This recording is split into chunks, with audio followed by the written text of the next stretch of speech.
All right, guys, here we go. I'm going to compare these two developing schematics to each other. Right, earlier in the year, when Bitcoin dumped 55%, we had this accumulation after the distribution, and they look extremely similar, right? Like if you kind of zoom in, you'll see. I'm zooming in right now to show you this little hump. It's there. It dumped down, then it went all the way up and then down because there's a lot of support to buy, right? So 1, 2, 3 humps, and then the large hump. I'm speaking in very layman terms right now, just for a reason. 3 and then the large hump, right? Then we see a dump below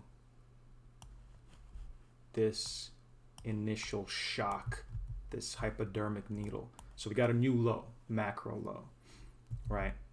All right, so very similar structures, and this one turned out to be an accumulation, right? We know that. Is this an accumulation or a redistribution? Well, I guess we'll find out. But in general, let's just look at some of the shape. This one you have between this area and this area, you have almost no wicks down, right? It seems to be, it just held very nicely right there. Here, there was many wicks down, right? It literally almost reached the bottom. Like, what is this, like a few days after, right? Like 4 days after it almost reached the bottom. Well, 4 days after this, we were basically back up here. So that's a good sign. It's showing some overall strength. Now, if this was going to play out the same way, it'll do something like this, right? But everybody thought this was a redistribution towards the end. I mean, you'll see some famous photos that don't live up very well. Let's see, someone analyzing that exact pattern I saw right here. Right, this did not age well. Redistribution, WYCKOFF. Everybody apparently became an expert in WYCKOFF the second that one guy told us about the structure forming when we were like actually like up here somewhere. I think he said it like way past like back here somewhere, but everybody became aware, and then everybody apparently called it. All the crypto YouTubers like, we called the bottom. Okay, nobody really called it. But there's some great books to read about the WYCKOFF method, and it's worth a read because it won't teach you. The WYCKOFF, it's hard to actually implement because no matter what book you read, they don't teach you how to really understand schematics. So people are looking for a one-to-one version of something like this, and all these spikes they're trying to match up, and if it doesn't match up, they think it's invalidated. That's not how it works, but that's a topic for another time. So here, if it does do this, I mean, it seems like it's too obvious. Like if people start seeing this, I feel like there's going to be crazy amounts of longs coming out here. I don't know how it's going to. I think more likely what we're going to see is not something like this, but something like this, and then all the way down. That's just me. That's kind of what I'm thinking, which would not invalidate the accumulation.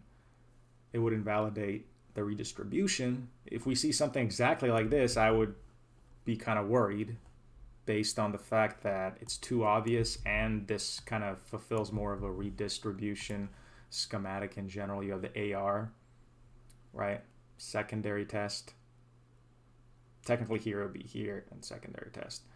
But it doesn't really matter. It's a downward slope, and then it breaks out of that downward slope, taking all of this liquidity here, and then it slowly goes down, bounces off, and then kind of cascades over, right?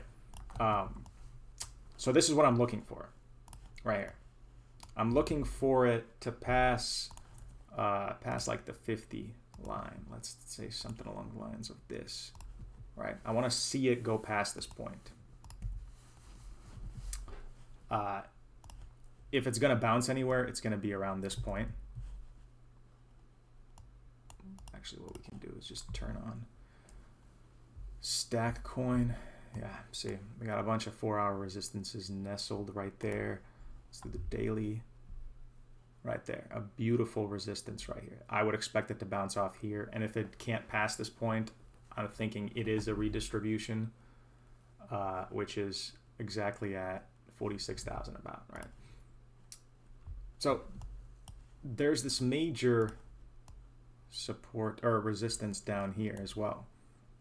So I can see it sort of coming like this and then falling off if it is a distribution. But again, this is what I'm expecting. I don't think it's going to be the same as before. If it plays off like this, I'm going to think very hard about selling some right here. Right, especially before the 52,300. I mean, where is that? If we look at stack coin 1, it'll give us the exact number, the resistance right here, 52,700. All right, this level we've almost hit before. We've gotten rejected a bunch of times. I would think really hard about selling here. But for now, guys, again, I'm sorry about the long video, but it seems like we're in a good space right now. I feel as though as we approach this line, there's going to be a lot of shorts, and that'll help the squeeze back up here. But again, like I was saying on my other video, it seems like the momentum is on our side and we're overdue for a bounce. So we'll see what's going to happen, but it seems like we're overdue for a bounce quite a bit.